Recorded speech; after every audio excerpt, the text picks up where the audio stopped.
반갑습니다. 아, 오늘은 가죽 시트 관리에 대해서 이야기해 보고자 합니다. 지난번에 구독자분의 요청 사항이 있었는데, 가죽 코팅제에 대해서, 코팅제를 제가 지역에 유통하는 입장이다 보니 좀 조심스러운 것이 있습니다. 잘하든 못하든 상품 광고일 수 있다는 생각이 들었고요. 그래서 우선 제가 유통하는 제품의 본사의 승인을 받았고, 제 마음대로 해도 괜찮다고 해서 솔직한 저희 생각을 이야기해 보고자 합니다. 지금 목이 좀 갔죠. 지금 이 녹화를 몇 번 뜨는지 모르겠는데, 혼자서 카메라 설정하고 다 하다 보니까 한 40분 떠들었는데 보니까 녹화가 안 돼 있더라고요. 그래서 목이 좀 안 좋습니다. 가뜩이나 목소리 갈라지는데 정말 죄송하고요. 어, 2년, 2, 3년 전부터 이제 수입차하고 국산차 구분 없이 차량들이 이제 고급화 전략으로 해서 일환인지 모르겠지만은 가죽도 그냥 나파 가죽 이런 식으로 해서 널리 사용되기 시작했습니다. 예전에는 수입차 같은 경우는 아예 딜러사에서 옵션을 딱 정해놓고 갖고 들어올 때 이제 시트는 검정색 통일화돼 가지고 이렇게 들어왔는데요. 물론 인디 오더 해가지고 몇 달 아니면 1년을 걸리든 이렇게 해서 받는 분도 있지만은 지금은 이제 고객의 이제 니즈가 있다 보니까 베이지나 브라운 레드 심지어 화이트에 가까운 크림 색상까지 출시되고 있습니다. 이제 이런 상황에 따라서 맞춰서 이제 가죽 코팅제도 2년 전부터 이제 널리 이제 알려지게 되었고요. 신차 구입 전후로 해서 가죽 코팅제를 고민하는 분도 계실 거라 봅니다. 이에 조금이라도 도움이 되었으면 하는 마음이고요. 우선 가죽에 대해서 좀 알고 시작하겠습니다. 전문적으로 우리가 가죽 공예나 이쪽 업을 하는 게 하실 생각은 아닐 거라고 생각하기에 좀 가볍게 다루겠습니다. 저도 가죽 공부를 하다 보니까 풀그레인, 탑그레인, 스웨이드, 누벅 등등 정말 머리가 복잡했어요. 하지만 이제 우리가 가죽 시트에 대해서 사용을 하니까 이 가죽에 대해서도 어느 정도 이 정도는 기본 상식으로 알아둬야겠다는 것만 추려서 말씀드리겠습니다. 자, 이제 먼저 그림을 보면서 천천히 진행해 보겠습니다. 가죽은 위에 있는 풀그레인, 탑그레인 이렇게 있다고 보시면 되고요. 제일 좋은 가죽은 위에 있는 풀그레인. 풀그레인은 가죽에 있는 상처나 이런 것들도 다 있는 풀그레인. 이게 가장 튼튼하고 내구성도 좋고 한 풀그레인이 비싸다. 그 다음에 탑그레인이 그나마 좀 덜 비싸다. 그 밑에 쪽은 싸다. 이렇게 생각하시면 됩니다. 이런 가죽은 최고의 품질 가죽은 이제 어떤 가죽인가에 대해서 또 말씀드릴게요. 가죽을 품질의 가죽을 이제 선택할 때 이제 선정하는 그 요소가 있는데요. 그 요소 중에 요소는 이제 동물이 살았던 물리적 위치, 그 동물이라고 하면 쉽게 말해서 서로 말씀드리겠습니다. 우리는 가죽 시트니까 차량에 쓰는 가죽 시트이기 때문에 소 가죽에 대해서 이 소가 살았던 물리적 위치나 기후, 그 다음에 가죽을 잘라낸 부위라는데 지금 이 사진을 보시면은 지금 이거는 양이지만요. 여기가 이제 1등급, 그 다음에 요 밑에가 2등급, 엉덩이 살부터 시작해서 이렇게 갈비 쪽에, 그 다음에 3등급은 뱃살하고 갈비 쪽하고 앞에 목 쪽까지요. 그 다음에 머리하고 다리 쪽은 4등급입니다. 이게 이제 가죽이 1등급, 2등급, 3등급, 4등급이 나눠진다. 그 다음에 가죽이 이제 가공이나 무두질, 태닝이라고 합니다.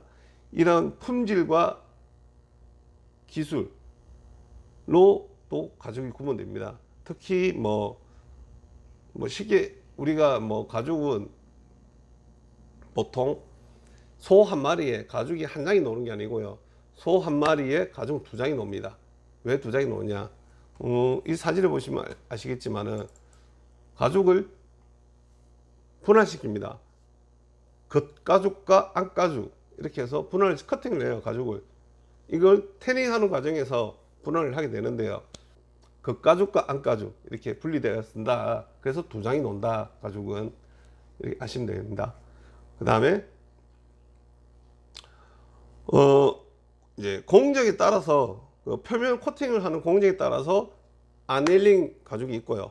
그 다음에 세미 아넬링 가죽이 있습니다. 아넬링 가죽은 뭐 자연적인 쪽으로 그 화학 처리를 하지 않은 가죽이 아넬링 가죽이고요. 그 다음에 세미 아넬링은 최소한의 어느 정도 과정을 했다는 가죽입니다. 여러 가지 가죽이 있는데요. 뭐 피그먼트 가죽, 크러스트, 뭐 세무, 스웨이드는 저 안쪽 안가죽에 있었죠. 저 안쪽이죠. 그 다음에 나파, 아까 말씀드린 무드질에서 나온다고 했는데 무드질하는 기술에서 가죽을 좀 더 부드럽게 만든 게 나파 가죽이고요. 그 다음에 엠보싱, 뭐 프로 가죽, 사피아노 가죽 요즘 사피아노 가죽은 나중에 좀 말씀드리겠습니다. 그다음 스커트 가죽, 뭐 통가죽, 베지터블 뭐 이렇게 많습니다. 이러한 가죽은 제조하는 과정이 이제 기본적으로 네 가지 단계를 거친다고 합니다. 준비, 태닝, 재태닝, 그리고 마무리입니다. 준비하는 과정은 물에 담가서 거기서 가죽을 좀 불려 가지고요. 거기서 남아있는 살점들이 있으면 살점들도 제거하고 가죽 표면에 있는 탈모, 털 같은 거 깎아내고요. 탈모하고요. 그 다음에 뭐 탈지도 하고 표백도 합니다. 그리고 난 뒤에 이제 태닝 과정으로 넘어가는데요. 태닝은 좀 더 이제 복잡하고 좀 긴 과정이라고 합니다. 근데 이러한 태닝 과정이 이 이제 태닝에 대한 기술이 높은 데가 이탈리아. 그래서 이탈리아 장인들이 만든 가죽은 최고의 가죽이라고 하는데요. 또 있고요. 그 다음에 인도 쪽에서도 이런 노동이 집약적인 기하되지 않았을 때는 노동 집약적인 이런 일이기 때문에 인도나 이쪽으로 많이 했다고 합니다. 자, 그리고 이 태닝은 뭐 베지터블 태닝, 그러니까 순수한 자연에서 나온 물질을 이용해서 만든 베지터블 태닝, 그러니까 무슨 염료나 이런 걸 갖다가 천연 염료를 쓰고 뭐 천연 약재를 써서 만든 태닝, 그다음 미네랄 또는 크롬 태닝, 그다음에 크롬 같은 게 아까 말씀드렸죠. 나파 가지고 만드는 크롬 태닝에서 만든다는 거. 그다음에 알데하이트 태닝, 오일 태닝 뭐 이런 게 있습니다. 자, 태닝을 하고 난 뒤에 이제 재태닝을 하는데요. 태닝된 가죽을 이제 시장성 있는 가죽으로 전환하는 과정입니다. 여기에는 이제 건조를 하고요. 아까 탈모를 했는데 그래도 남은 털을 또 면도를 하고 그다음 분할 자르고요. 아까 말씀드린 겉가죽과 안가죽 뭐 자르고 그다음에 색깔을 입힙니다. 색깔을 입히고요. 그다음에 이러한 제품들을 또 이제 마무리 단계로 넘어가는데 마무리 단계에서는 또 연마, 샌딩 처리를 하죠. 가죽이 자르고 나면 우두부두한 거는 그다음에 바깥에 겉가죽이나 이런 데도 우두부두한 거 울퉁불퉁하게 된 거 연마 깨끗하게 연마를 합니다. 한 이유가 안에 뭐 벌레 물린 자국이 흠집이 있는지 이랬으면 제거를 하고요. 그래서 연마하고 그 다음에 엠보싱 같은 경우는 안가죽 같은 경우는 패턴이 없어요. 가죽 패턴이 없기 때문에 가죽같이 보이기에 물론 가죽이죠. 근데 패턴이 없기 때문에 그 패턴을 만들어냅니다.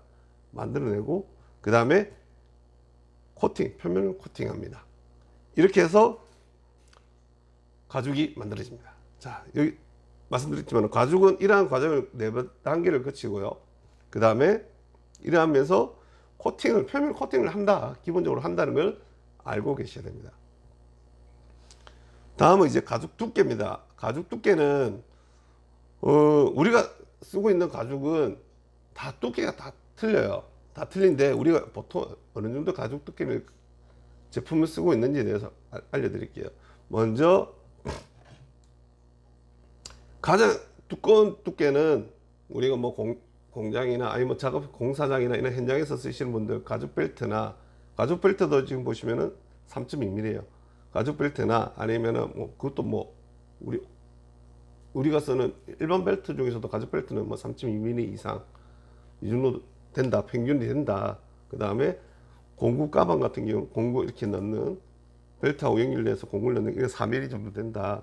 그리고 지갑 같은 경우는 뭔가 1.6, 크러치백은 뭐 1.6mm다. 그 다음에 우리가 가구 쇼파 같은 경우는 얇은 거는 0.4mm에서 두꺼운 거는 1.2mm까지 있다. 왜 1.2mm일까요? 가죽 시트도 이 가죽 소파와 비교했을 때 거의 비슷하지 않을까 저는 생각됩니다. 그러면은 가죽의 두께는 1.2mm에서 0.4mm에서 1.2mm 그 사이에 될 것이다 고 생각이 됩니다. 자, 이 자료는 미국의 가죽 협회에서 나왔던 자료예요. 자, 이제 이런 가죽에 대해서 아셨으니까 이제 가죽을 관리를 어떻게 해야 되느냐에 대해서 말씀드리겠습니다. 가죽은 우리 사람 같은 경우는 피부가 다시 재생이 되죠.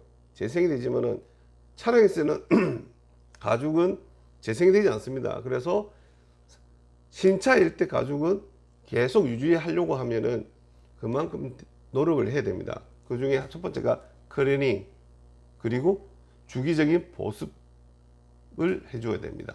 가죽은 수분을 갖고 있어야 돼요. 어느 정도. 이 수분이 갖고 있어야 되는데, 수분을 갖고 있으려면 우리가 사람도 그렇죠. 보습제를 공급을 발라주면서 수분을 계속 공급을 해줘야 됩니다. 안 해줬을 때, 건조했을 때는 가죽이 갈라질 수도 있고요. 정기적인 클리닝과 정기적인 보습이 필요하다. 클리닝 제품 같은 경우는 제 같은 경우는 여러 가지 제품을 쓰고 있는데, 오늘은 제가 유통하는 제품을 일단 뺐어요. 빼고 일반적으로 쓰고 있는 여러 오너분들이 쓰고 있는 거는 뭐 케미컬 가이에 놓은 레더 클리닝이나 이런 제품 쓰고 계실 거고요. 그 다음에 나는 좀 브랜드 있는 거, 그러면 스위스백스에서 놓은 거, 이런 제품도 있고요. 그리고 컨디셔너가 또 있어요. 컨디셔너는 여러 종류가 있는데요. 케미칼에서 놓은 컨디셔너, 그리고 스위스백스에서 놓은 레더 밀크, 이것도 컨디셔너고요. 그리고 또 하나는 제가 쓰고 있는 거 볼시 엔젤에서 놓은 카리스마, 얘도 보습제라고 보시면 됩니다. 그리고 이런 컨디셔너와 클리닝이 합쳐진 제품도 이렇게 나와 있어요. 이거는 클리너와 보습제 같이 합쳐진 제품이고요. 그리고 정말 가죽이 갈라지기 일보 직전에 그 정도로 마른 가죽이 됐다. 이런 제품들은, 그런 가죽들은 이런 제품을 이 제품을 쓰시면 정말 다시 좀 돌아옵니다. 돌아오기 때문에 이런 것도 구입해 하셔가지고 간혹 가다가 한 1년에 한 번 저는 발라주고 있는데, 이건 또 괜찮다고 봅니다. 네, 지금까지는 이제 이러한 가죽 이제 컨디셔너와 이걸 소개해드린 이유는 우리가 가죽을 관리를 할 때 우리 차량의 도장면하고 똑같습니다. 내가 큐디로 관리할 것인지, 아니면 실런트나 아니면은 왁스나 유리막 코팅을 할 것인지, PPF를 할 것인지 여러분들이 선택을 하지 않습니까? 내가 차량 운행을 하는 것에 따라서 내가 운행하는 조건, 그 다음 내가 세차 관리해 주는 조건에 따라서 여러분들이 나는 좀 편하게 세차를 한다고 하면 뭐 유리막 코팅도 할 수 있고요. 아니면은 난 그런 것까지 필요 없고 나는 왁스에 대해서 광이 보고 싶다 이러면 왁스를 관리를 하는 거고요. 난 이것도 아니다, 나는 그냥 쉽게 하고 싶다면 퀵, 그리고 난 이것도 하고 싶지 않다면 뭐 자동 세차다 하시고요. 이래 되는데, 가죽도 똑같습니다. 내가 뭐 이런 제품을 사용하고 싶지 않고 나는 그냥 천연 제품을 좀 쓰고 싶다 이러시면은 천연 제품을 만들 수도 있어요. 뭐 제가 인터넷에 들어가서 보니까 천연 이제 가죽 컨디셔너를 만드는 거는 방법이 한 3가지가 있더라고요. 있는데 첫 번째가 베이비 비누와 식초, 물, 이걸 사용해서 만드는 방법. 두 번째는 밀랍.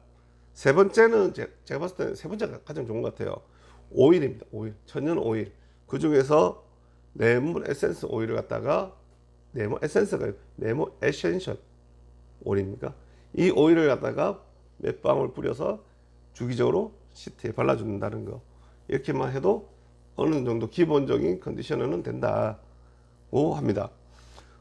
가죽은 아까도 말씀드렸지만 표면이 촉촉하고 갈라지지 않도록 유지해야 하고, 이런 역할을 하는 게 보습제이기 때문에 컨디셔너나 아니면 천연적인 거 이렇게 만들게 되고요.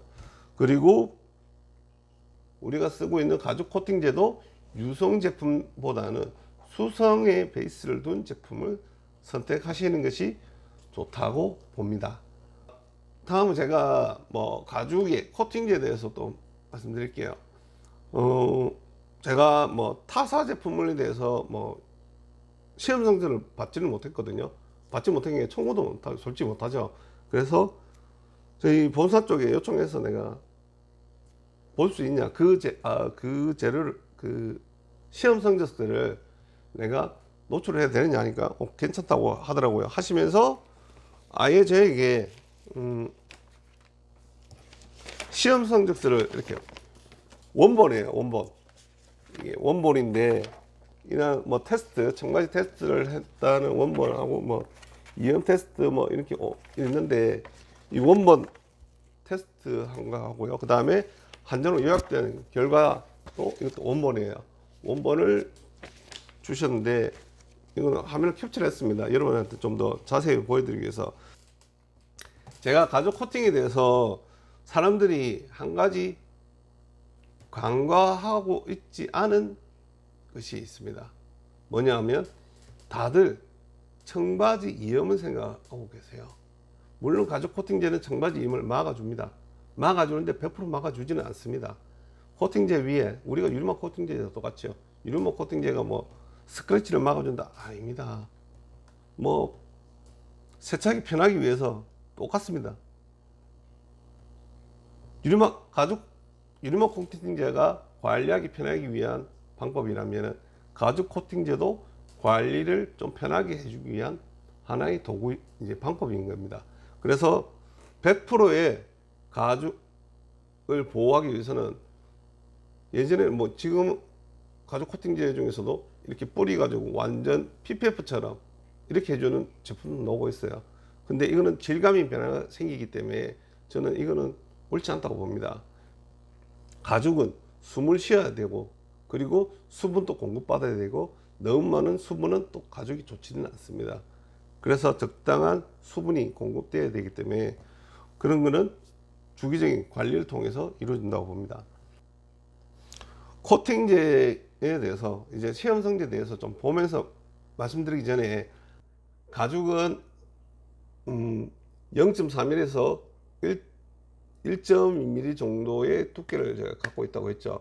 그렇지만 이런 가죽이 건조해졌을 때 나중에 운행하다 보면은 시간이 지남에 따라서 갈라짐이 생길 수도 있고요. 그 다음에 이로 인한 마찰로 인해서 또 가죽이 손상이 생길 수가 있습니다. 뭐 실례로 지금 보시는 거는 제 고객님 차량인데요. 이 차량 같은 경우는 벤츠 E클래스입니다. 벤츠 E클래스인데 이렇게 가죽이 마모가 되었어요. 마모가 되었고, 여기 보시면은 가죽은 조금 우리가 천연 가죽이라고 생각하지만, 가죽이라고 생각하지만, 그냥 일반 가죽이라고 생각하지만은 시트는 만들 때는 가죽과 인조 가죽이 섞입니다. 어느 정도 인조 가죽이 있어야지 가죽을 지탱해 주고요. 그리고 우리가 앉았을 때 사이드, 요즘 스포츠상 이런 거 보시면은 양옆을 지지해 주잖아요. 그건 지지해 주는 거는 힘이 있는, 조금 어느 정도 빳빳한 느낌이 있는 이런 인조 가죽이 옆에 덧대 줍니다. 덧대서 사람이 앉는, 실제적으로 앉는 부분은 가죽을 쓰고요. 그리고 사람이 닿지 않는, 사람 몸이 닿지 않는 부분은 인조 가죽을 쓰는 경우가 많습니다. 그래서 여러분들이 아셔야 될 것은, 내 가죽이 가죽 시트라고 해서 다 가죽 전체가 다 100% 가죽이라고 생각하시면 안 됩니다. 가죽 코팅제를 여러분들이 만약 선택을 하신다면은, 첫 번째는 수성 베이스를 쓰셔야 되는 거예요. 두 번째는 발랐을 때 색감 차이가 많이 바뀌지 않는 것을 선택하셔야 된다는 거. 이 두 가지고요. 그 다음에 가죽 코팅제를 발랐다고 해서 결코 유지 보수를 내가 유지 관리를 하지 않아도 된다고 생각하시면 안 된다는 거. 이제 시험 성적에서 좀 볼게요. A는 가죽 코팅제를 바른 제품이 샘플이고요. B는 일반 가죽 샘플입니다. 여기 보시면은 이제 첫 번째 인장 강도 길이 방향으로 늘렸을 때하고 폭 길이냐 세로 방향 이렇게 폭 방향으로 늘렸을 때 인장 강도 차이가 납니다. 조금 차이 나죠. 특히 길이 방향은 좀 많이 차이 나고요. 그리고 마모도 같은 1, 2, 3, 4, 5가 있습니다. 가장 좋은 거는 5, 가장 나쁜 거는 1이라고 합니다. 그랬을 때 코팅한 것은 4에서 5, 그 다음에 코팅하지 않은 것은 3에서 4 마모도의 차이가 있고요. 그 다음 땀에 대해서는 별 차이가 없다. 지금 이거는 KS 그러니까 국가 표준 시험을 통했을 때는 별 차이가 없다. 그 다음에 마찰해 봤을 때는 조금 차이 납니다. 건조했을 때, 습했을 때 1차이라도 엄청나게 큰 차이죠. 그리고 건조했을 때 코팅은 4에서 5, 일반적인 거는 4. 그 다음에 습했을 때는 코팅인 거는 3. 그 다음에 코팅하지 않은 거는 2. 나쁘다는 겁니다. 코팅제는 청바지 이염도 막아주지만은, 그리고 막아주는 것도 있지만은, 그리고 잘 지워지게 또 도와주고요. 그리고 한 가지 더, 코팅제나 컨디셔너를 이용해서 가죽을 보습을 해줌으로써 가죽이 덜 마모되게 도와주는 역할을 합니다. 우리가 나파 가죽처럼 부드러운 가죽은 그만큼 부드러움을 갖기 위해서는 더 얇은 가죽이 되겠죠. 그러다 보니까 마모가 더 잘 될 수도 있고요. 나중에 갈라짐도 더 잘 생길 수가 있습니다. 실례로 BMW에 있는 다코타 가죽 같은 경우는 내구성이 정말 뛰어납니다. 하지만 그 가죽의 질감 만졌을 때 정말 딱딱하거든요. 그래서 우리가 부드러운 가죽을 이용하고 싶은 욕심이라면 욕구가 있기에 이러한 관리도, 꾸준한 관리도 해줘야 한다고 생각됩니다. 코팅제에 대해서 가죽 코팅제에 대해서 비교를 해달라는 분도 계셨는데, 솔직히 제가 타사 제품과 같이 비교는 솔직히 힘들어요. 힘들고, 조만간에 제가 한 3개월 전에 찍어둔 영상이 있는데 그 영상은 제가 판매하고 있는 제품과 이번에 새로 나오는 신제품에 대한 테스트를 영상을 찍은 게 있습니다. 그 영상을 다음에 한번 소개해 드리도록 하겠습니다. 고맙습니다. 구독과 좋아요 눌러주시기 부탁드립니다. 고맙습니다.